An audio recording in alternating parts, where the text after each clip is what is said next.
Calculando la Navidad, la auténtica historia del 25 de diciembre. No fueron los cristianos quienes asumieron una fiesta pagana, sino al revés. Recuperamos un artículo muy útil en estas fechas. Muchos cristianos creen que el cristianismo celebra el nacimiento de Cristo el 25 de diciembre porque los padres de la iglesia se apropiaron de la fecha de un festival pagano. Casi nadie da importancia a este hecho, excepto algunos grupos marginales de evangélicos americanos, que parecen interpretar que ello convierte a la Navidad en un festival pagano. Sin embargo, resulta interesante saber que la opción del 25 de diciembre es el resultado de los intentos realizados por los primeros cristianos para averiguar la fecha de nacimiento de Jesús, basándose en cálculos de calendario que nada tenían que ver con los festivales paganos. Fue más bien al contrario, ya que el festival pagano del nacimiento del Sol Invicto, instituido por el emperador romano Aurelio el 25 de diciembre del 274, fue casi con toda certeza un intento de crear la alternativa pagana a una fecha que ya gozaba de cierta importancia para los cristianos romanos. Así pues, los orígenes paganos de la Navidad son un mito sin fundamento histórico. Un error. La idea de que la fecha fue sacada de los paganos se remonta a dos estudiosos de finales del siglo XVII y principios del XVIII. Paul Ernst Jablonski, un protestante alemán, pretendía demostrar que la celebración del nacimiento de Cristo el 25 de diciembre era una de las muchas paganizaciones del cristianismo que la Iglesia del siglo IV había adoptado, como una de las muchas degeneraciones que habían transformado el cristianismo apostólico puro en catolicismo. Dom Jean Hardouin, un monje benedictino, intentó demostrar que la Iglesia católica había adoptado festivales paganos para fines cristianos sin paganizar el Evangelio. En el calendario juliano, creado en el año 45 a.C. bajo Julio César, el solsticio de invierno caía en 25 de diciembre y, por tanto, a Jablonski y a Hardouin les pareció evidente que esa fecha debía haber contenido, obligatoriamente, un significado pagano antes de haber sido cristiano. Pero, en realidad, la fecha no había tenido ningún sentido religioso en el calendario festivo pagano en tiempos anteriores a Aurelio, y el culto al sol tampoco desempeñaba un papel importante en Roma antes de su llegada. Había dos templos del sol en Roma. Uno de ellos, mantenido por el clan en el que nació o fue adoptado Aurelio, celebraba su festival de consagración el 9 de agosto y el otro el 28 de agosto. Sin embargo, ambos cultos cayeron en desuso en el siglo II, en que los cultos solares orientales, como el mitraísmo, empezaron a ganar adeptos en Roma. Y en cualquier caso, ninguno de estos cultos, antiguos o nuevos, tenían festivales relacionados con solsticios o equinoccios. Lo que ocurrió realmente fue que Aurelio, que gobernó desde el año 270 hasta su asesinato en 275, era hostil hacia el cristianismo, y está documentado que promocionó el establecimiento del Festival del Nacimiento del Sol Invicto, como método para unificar los diversos cultos paganos del Imperio Romano, alrededor de una conmemoración del renacimiento anual del Sol. Lideró un imperio que avanzaba hacia el colapso, ante las agitaciones internas, las rebeliones en las provincias, el declive económico y los repetidos ataques por parte de tribus germanas por el norte y del Imperio Persa por el este.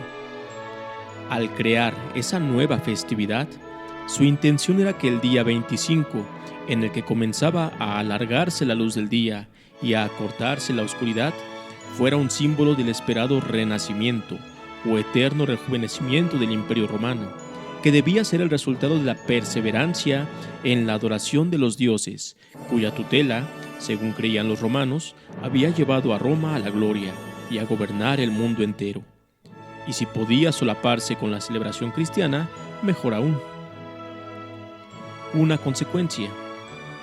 Es cierto que la primera prueba de una celebración cristiana en 25 de diciembre, como fecha de la Natividad del Señor, se encuentra en Roma, algunos años después de Aurelio, en el año 336 después de Cristo. Pero sí hay pruebas del este griego y del oeste latino donde los cristianos intentaban averiguar la fecha del nacimiento de Cristo, mucho antes de que lo empezaran a celebrar de una forma litúrgica, incluso en los siglos II y III. De hecho, las pruebas indican que la atribución a la fecha de 25 de diciembre fue una consecuencia de los intentos por determinar cuándo se debía celebrar su muerte y resurrección. ¿Y cómo ocurrió todo esto? Parece haber una contradicción en la fecha de la muerte del Señor entre los evangelios sinópticos y el Evangelio de Juan. Los sinópticos la situarían en la Pascua de los judíos, después de la última cena la noche anterior, mientras que Juan la describiría en la víspera de la Pascua, en el momento en que los corderos eran sacrificados en el templo de Jerusalén, para el ágape que tendría lugar después de la salida del sol ese mismo día. La solución a esta cuestión implica contestar a la pregunta de si la Santa Cena fue un ágape pascual o una cena que tuvo lugar un día antes, lo cual no estudiaremos aquí. Basta con decir que la primitiva iglesia siguió a Juan y no a los sinópticos, y por tanto creyó que la muerte de Cristo había tenido lugar el 14 Nisan, de acuerdo con el calendario lunar judío.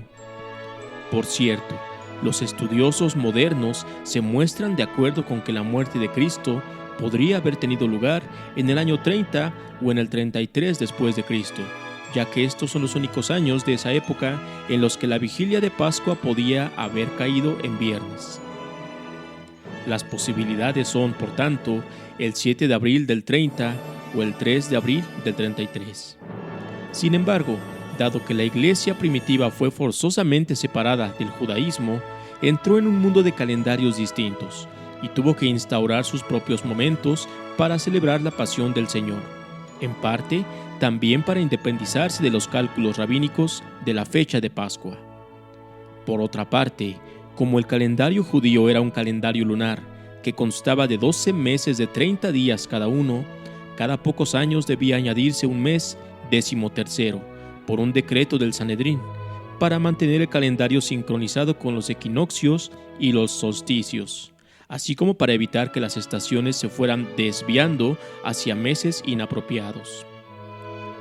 Aparte de la dificultad que debieron tener los cristianos en investigar o quizás en ser bien informados sobre las fechas pascuales en un determinado año, el hecho de seguir un calendario lunar diseñado por ellos habría dispuesto en su contra tanto a judíos como a paganos, y seguramente también les habría sumido en inacabables disputas entre sí mismos. El siglo II vio fuertes disputas sobre si la Pascua tenía que caer siempre en domingo o en cualquier día de la semana, 2 días después del 14 Artemisión Nisan. Pero haber seguido un calendario lunar no habría hecho más que agravar estos problemas. Estas divergencias eran interpretadas de distintas maneras entre los cristianos griegos de la parte oriental del imperio y los cristianos latinos en la parte occidental del mismo.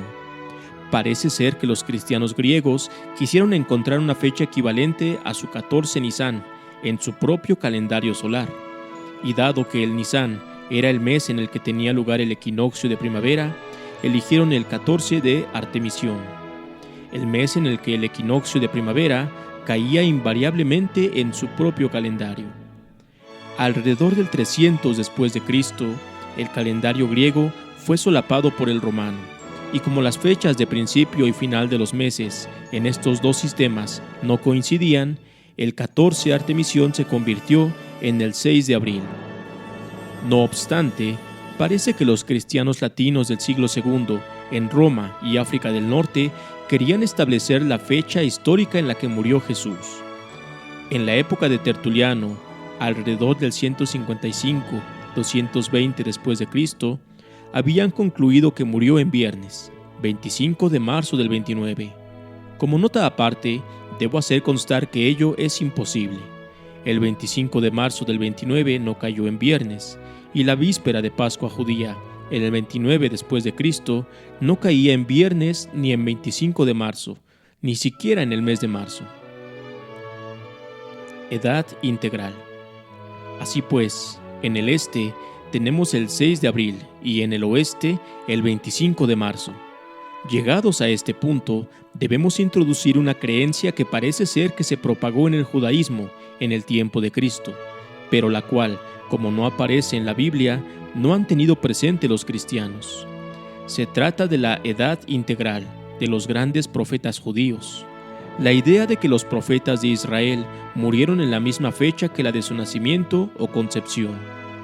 Este conocimiento es un factor clave a la hora de entender por qué algunos de los primeros cristianos llegaron a la conclusión de que el 25 de diciembre fue la fecha del nacimiento de Jesucristo.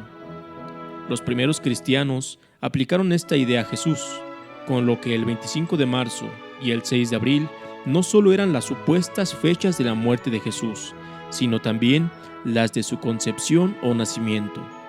¿Existe alguna prueba fugaz de que al menos algunos cristianos en los siglos I y II consideraron el 25 de marzo y el 6 de abril como la fecha del nacimiento de Cristo, pero rápidamente prevaleció la asignación del 25 de marzo como la fecha de la concepción de Cristo?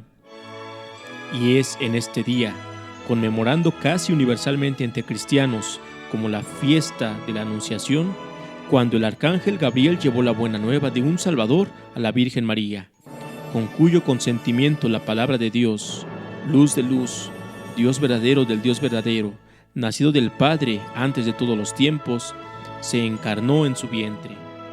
¿Cuánto dura un embarazo? 9 meses. Si contamos 9 meses a partir del 25 de marzo, es 25 de diciembre. Si es a partir del 6 de abril, tenemos el 6 de enero. El 25 de diciembre es Navidad y el 6 de enero es la Epifanía. La Navidad, el 25 de diciembre, es una fiesta de origen cristiano occidental. Parece que en Constantinopla fue introducida en el año 379 o 380, de un sermón de San Juan Crisóstomo, que en su época fue un renombrado asceta y predicador en su nativa Antioquía. Parece que ahí la fiesta se celebró por primera vez el 25 de diciembre del 386. Desde esos centros se esparció por todo el oriente cristiano y se adoptó en Alejandría alrededor del 432, mientras que en Jerusalén se asumió un siglo o un poco más después.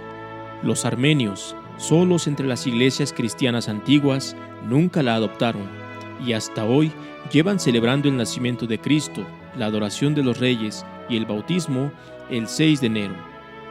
Por su parte, las iglesias occidentales fueron adoptando gradualmente la celebración de la Epifanía del este al 6 de enero, y Roma lo hizo entre el 366 y el 394. Pero en Occidente, esta festividad se presentaba normalmente como la conmemoración de la visita de los Reyes Magos al Niño Jesús, y como tal, era una fiesta importante, pero no una de las más determinantes. Ello provocaba un fuerte contraste con la posición de la Iglesia Oriental, donde sigue siendo la segunda fiesta más importante de la Iglesia después de la Pascua. En Oriente, la Epifanía es mucho más importante que la Navidad. La razón es que la festividad también celebra el bautismo de Cristo en el Jordán y el momento en que la voz del Padre y el descenso del Espíritu Santo manifestaron por primera vez a los mortales la divinidad del Cristo encarnado y la Trinidad de las tres personas en un solo Dios. Una fiesta cristiana.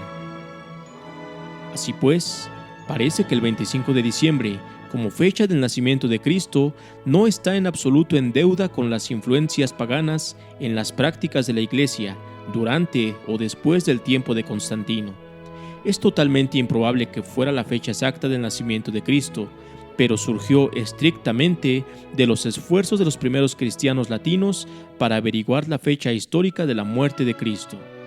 En cambio, la fiesta pagana que instituyó el emperador Aurelio en esa fecha, en el año 274, no solo fue un esfuerzo para utilizar el solsticio de invierno con el objetivo de hacer una declaración política, sino que, casi con toda certeza, fue también un intento de dar un sentido pagano a una fecha ya importante para los cristianos romanos. A su vez, los cristianos podrían más tarde volver a adoptar la fiesta del nacimiento del sol invicto para referirse, en memoria del nacimiento de Jesús, a la ascensión del sol de la salvación o el sol de la justicia.